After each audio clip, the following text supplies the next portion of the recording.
Rahim. This is part 2 of logistic growth model. इसमें हम logistic growth model को एक और मेथड से ड्राइव करते हैं. For example, according to exponential growth model, we know that dp upon dt is equal to r of p, where r is the constant growth rate.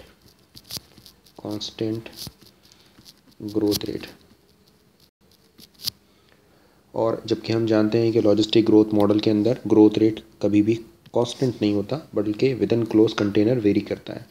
तो इस equation को हम यूँ लिख सकते हैं, यानी dp upon dt is equal to p n f of p. This is known as equation number 1. ये f of p जो है, ये हमारे पास कोई लीनियर फंक्शन हो सकता है या ये नॉन लीनियर हो सकता है. तो हमें ये डिसाइड करना है कि what is f of p. तो f of p की वैल्यू फाइंड आउट कर यहाँ पर सब्स्टिट्यूट करनी है. फॉर एग्ज़ाम्पल, मैं ये जानता हूँ कि f of p को फाइंड आउट करने के लिए मुझे किसी प्रैक्टिकल एक्सपेरिमेंट की ज़रूरत होगी. तो मैं आपके सामने एक प्रैक्टिकल एक्सपेरिमेंट शेयर करता हूँ. फॉर एग्ज़ाम्पल, अगर मैं आपसे कहता हूँ कि किसी प्रैक्टिकल सिस्टम के अंदर अगर मैं आपसे कहता हूँ कि पॉपुलेशन इंक्रीज़ हो रही है, तो ये बताएं कि रेट ऑफ चेंज, यानी पॉपुलेशन इंक्रीज़ हो रही है पॉपुलेशन, तो क्या rate of change of population क्या होगी. तो नॉर्मली एक्सपोनेंशियल ग्रोथ मॉडल में rate of change of population increase होती है. लेकिन प्रैक्टिकल सिचुएशन ऐसी है क्योंकि पूरे वर्ल्ड के अंदर लिमिटेड फूड सप्लाई है, इसीलिए rate of change of population normally decrease हो रही होती है किसी भी फैमिली में. यानी पॉपुलेशन इंक्रीज़ हो रही हो तो हम जानते हैं कि rate of change of population decrease हो रही होगी. इसकी एक बहुत ही सिंपल सी प्रैक्टिकल एग्जांपल ये हो सकती है कि फॉर एग्जांपल कोई भी मैरिड कपल जो होता है, नॉर्मली उनके यहाँ जो फर्स्ट ईयर है, after first year of marriage they have one kid, and after second year of marriage, for example, they have second kid, and suppose after fifth year of their marriage they have third kid, or for example after 10th year of marriage they have for example fourth kid. तो अगर मैं आपसे कहता हूँ कि population क्या हो रही है, तो आप कहेंगे कि पॉपुलेशन तो इंक्रीज़ हो रही है, but rate of change of population decrease हो रहा है. और ये rate of change of population सिर्फ इसलिए डिक्रीज़ हो रहा है क्योंकि प्रैक्टिकल सिचुएशन ऐसी है और इन्फ्लेशन इतनी ज़्यादा है कि हम बहुत ज़्यादा किड अफोर्ड नहीं कर पाते हैं. यानी हमारे पास बहुत ही लिमिटेड रिसोर्सेज और लिमिटेड फूड सप्लाई अवेलेबल है. तो हमारा जो पॉपुलेशन है वो तो इंक्रीज़ हो रही होगी, but rate of change of population decrease होगा. तो अगर पॉपुलेशन जो है वो फॉर एग्ज़ाम्पल इंक्रीज़ हो, और for example dp upon dt यानी rate of change of population जो है फॉर एग्ज़ाम्पल डिक्रीज़ हो, तो और मैं आपसे पूछूं कि f ऑफ p कैसा फंक्शन होगा, तो आप कहेंगे कि f ऑफ p एक लीनियर डिक्रीजिंग फंक्शन होगा. तो यहाँ पर ये बात तो डिसाइड हो गई कि f of p is a linear decreasing function. और ये जो मैंने आपके सामने एक प्रैक्टिकल एग्जांपल दी है, ये जो मैंने आपके सामने एक प्रैक्टिकल एग्जांपल पोज की है, ये नॉर्मली हर जगह की सिचुएशन ऐसी है. यानी वर्ल्ड पॉपुलेशन भी बिल्कुल इसी के रिस्पेक्ट से बढ़ रही होती है, ये कम हो रही होती है. तो यहाँ पर ये बात तो डिसाइड हो गई कि this is linear decreasing function. और हम कैलकुलस में देख चुके हैं कि लीनियर डिक्रीजिंग फंक्शन बेसिकली एक नेगेटिव स्लोप होता है. यानी एक ऐसा कर्व है जिसे हम कहते हैं linear decreasing function. This is f of p. और ये जो ग्राफ है for example p versus dp upon dt के बनाया जाता है. तो मैं अगर आपसे ये पूछता हूँ कि पॉपुलेशन जहाँ कट कर रही है तो वो क्या है, हम पहले डिस्कस कर चुके हैं, इसे हम कहते हैं कैरिंग कैपेसिटी. और फॉर एग्ज़ाम्पल हमारी rate of change of population क्या है, this is equal to r. तो हमारे पास ये दो पॉइंट मौजूद हैं. अच्छा, अगर मैं आपसे ये कहता हूँ कि ये बताएं कि f इस पॉइंट पर x क्या है, तो नॉर्मली इस पॉइंट पर x जो है वो k है और y 0 है. तो मैं इसको यूँ लिख सकता हूँ, यानी f of k is equal to 0. और इसे लिखा जा सकता है F of zero is equal to R.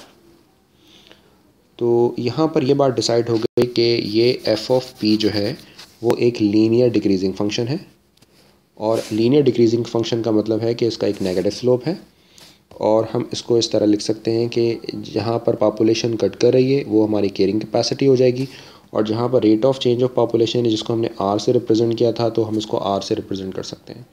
हम इसको लिख सकते हैं F of K is equal to zero and F of zero is equal to R, right. अच्छे, हमें लीनियर फंक्शंस के मुतालिक हम मैथमेटिक्स जो है वो अपनी डेवलप कर चुके हैं कैलकुलस के अंदर। तो हम जानते हैं कि जो एफ ऑफ पी जो लीनियर फंक्शन है उसको mathematically c1 of p plus c2 इस तरह लिखा जा सकता है, और अगर इसमें इन दोनों कंडीशंस को सब्स्टिट्यूट कर दिया जाए, फॉर एग्जांपल अगर मैं आपसे कहता हूँ कि फ़र्स्ट कंडीशन को इसके अंदर सब्स्टिट्यूट कर दिया जाए which is F of K is equal to zero, तो हमारे पास इक्वेशन कुछ इस तरह फॉर्म हो जाएगी, यानी zero is equal to c1 के प्लस c2, यानी ये इक्वल हो जाएगा हमारे पास c1 zero is equal to और अगर हम अपनी सेकंड कंडीशन को सब्स्टिट्यूट करते हैं, for example F of zero is equal to R, तो हमारे पास इक्वेशन होगी R is equal to c1 of zero plus c2, यानी इन दोनों कंडीशंस को मैंने सब्स्टिट्यूट कर दिया इक्वेशन नंबर 2 में, और जब इन दोनों इक्वेशंस को सिंप्लीफाई करता हूँ तो मेरे पास कांस्टेंट c2 की वैल्यू आती है r, और कांस्टेंट c1 की वैल्यू आती है माइनस r अपॉन के।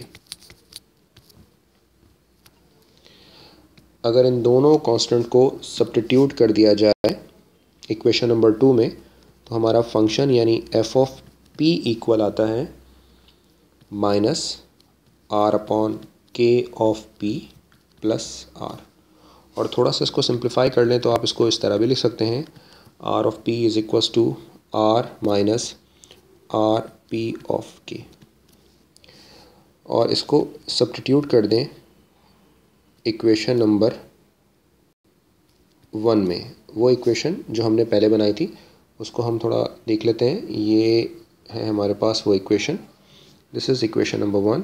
इसमें इक्वेशन नंबर 1 की जगह पर इसको सब्स्टिट्यूट कर दें, तो जब हम इसको इक्वेशन नंबर 1 की जगह सब्स्टिट्यूट करते हैं तो जो फाइनल सोल्यूशन हमारे पास बनता है वो सोल्यूशन होगा D P upon D T is equal to R P 1 minus R upon P.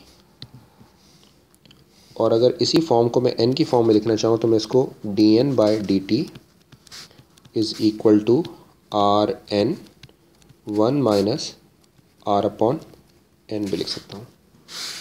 और हम जानते हैं कि ये हमारे पास इक्वेशन है जिसे हम कहते हैं लॉजिस्टिक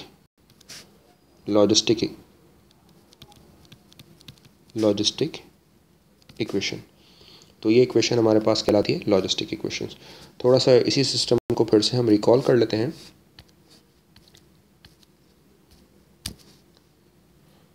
जी, तो ये हमारे पास कहलाती है लॉजिस्टिक इक्वेशन। इसी सिस्टम को थोड़ा फिर से रिकॉल कर लेते हैं। फॉर एग्जांपल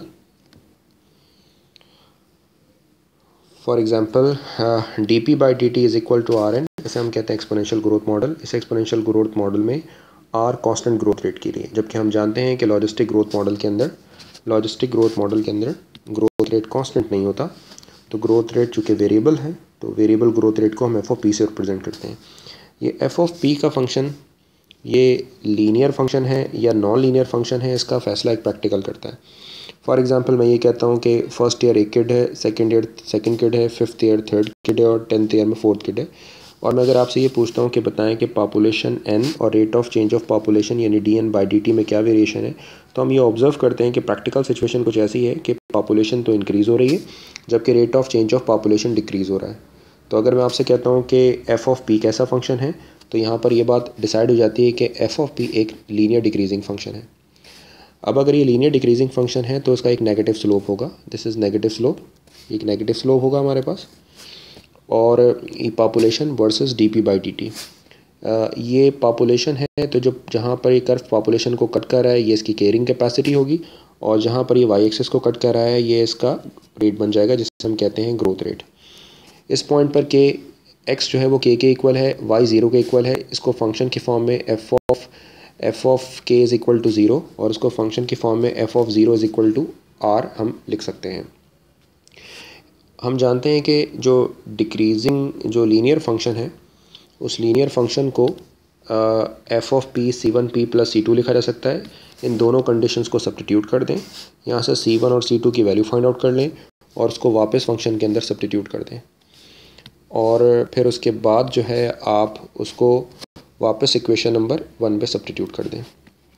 तो जब आप इसको 1 में सब्स्टिट्यूट कर देंगे तो फाइनल जो हमारे पास इक्वेशन बन जाएगी वो हमारे पास लॉजिस्टिक इक्वेशन आ जाएगी। तो this is the end of part 2 and